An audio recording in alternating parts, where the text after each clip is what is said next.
Ne tɔgɔ Umar Keita. Mun b'a to bɛn tɛ ka se ka sabati jamana kɔnɔ 2012 depuis coup d'état kɛra o y'a sɔrɔ fɛnko ɲɔgɔnya min bɛ jamana ninnu na bɛɛ b'a dɔn gɛlɛya tun bɛ yen an bɛɛ votera président ye walasa bɛn ka na basigi ka na mais depuis o kɛra malien 100% 77% wala mun ka ca n'o ye an bɛɛ votera o la walasa président ka sigi bon depuis o kɛra président ye layiru fɛn fɛn ta ye a si ma bɔ a sira fɛ a ko dɔ bɛ bɔ balo la balo bɛ nɔgɔya balo ma kɛ kalanko bɛ sabati kalanko yɛrɛ depuis ale yɛrɛ nana ekɔlidenw ye bese ni fɛn mun ta ɲɔgɔn kan a ɲɔgɔn ma deli ka kɛ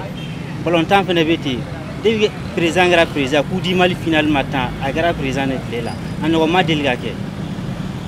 sɔrɔsi mun sara ni wagati la a ɲɔgɔn ma deli ka kɛ. Ne tɔgɔ Buba Sangare bɛnbaliya in fɛnɛ n'a y'a ta k'a lajɛ tiɲɛ yɛrɛ la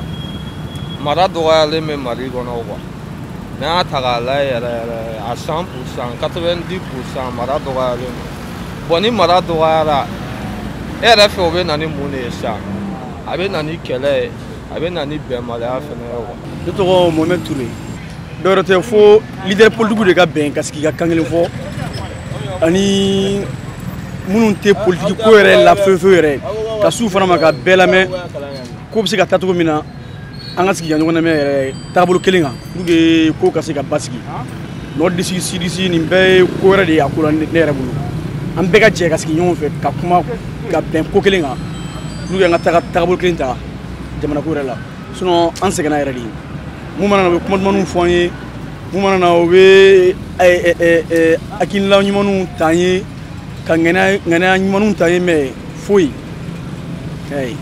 ka fɔ n'ale sigira jamana ye basigi ani ta bɔta bon n'a ɲɔgɔnna caman caman olu le mo an bɛ yɔrɔ min na an mago to kuma duman foyi la tun an mago bɛ action la sisan an bɛ yɔrɔ na bi an mago b'olu la. Ne tɔgɔ ko Mamadu Usmane Dawo bɛn tɛ se ka na jamana in kɔnɔ kun min na parce que ni ne mana kɛ poste dɔ occupé baga ye bi Mali kɔnɔna na moi je ne songe qu'à moi-même pour mon devenir et mon avenir et l'avenir de mes enfants o ye kelen ye n bɛ mun kɛ tugun n bɛ tila ka n ka so ci k'a kɛ k'a daminɛ soubassement na fo san fondation na fo sanfɛ n m'a ci k'a jɔ au lieu que n ka faso in jɔ mais ne tɛ sɔn ka n ka faso jɔ mais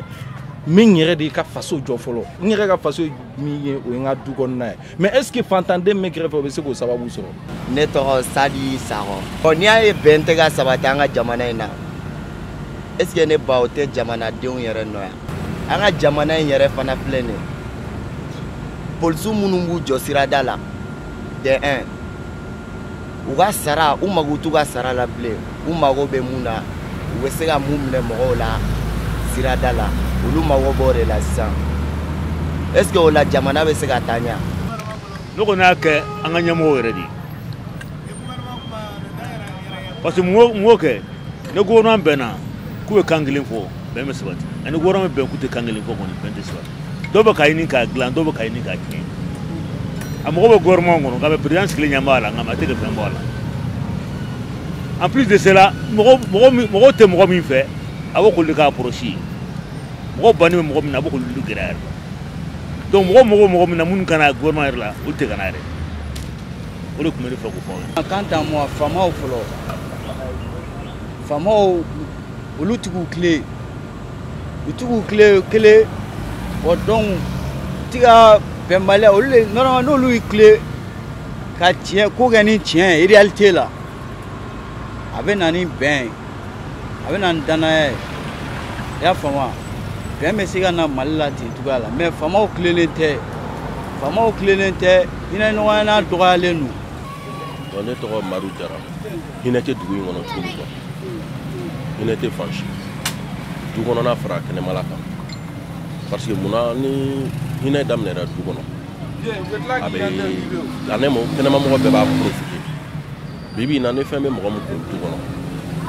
hali n'o ye tobili kɛ o b'a a muso n'a denw dɔrɔn de gɛrɛ a la u bɛ profiter u b'o dumuni kɛ i b'a sɔrɔ a yɛrɛ balimaden fa kelen ba kelen den o sigilen bɛ a côté kɔngɔ b'o la o ka mɔgɔ ten ka kɔrɔbaya ten o bɛ kɛ mɔgɔ sugu jumɛn ye o bɛ kɛ mɔgɔ nigɛlɛntigi de donc bɛn in fanba ni hinɛ sera ka na adamadenw dusukun na an ka hinɛ ɲɔgɔn na. Ne tɔgɔ Musa Sakɔ ne ka faamuya la mun y'a to bɛn tɛ ka se ka sabati Mali la o ye radio privé ye o ne ka faamuya parce que en tant que i bɛ ka population suit ka kɛ fɛn ka fama kan bon o bɛna ni bɛnbaliya bon arajo b'a fɔ a bɛ taa bon o b'an bila politiki mɔgɔw la quoi i n'a fɔ Arasibaci bɛ ko minnu kɛ ani Jose ninnu ko dɔw tiɲɛ bɛɛ mana fɔli k'a ma quoi ko dɔw bɛ yen nɔ a b'a cacher mais toujours olu b'a essayer ka population la révolter ka essayer ka kɛ fanga kan quoi.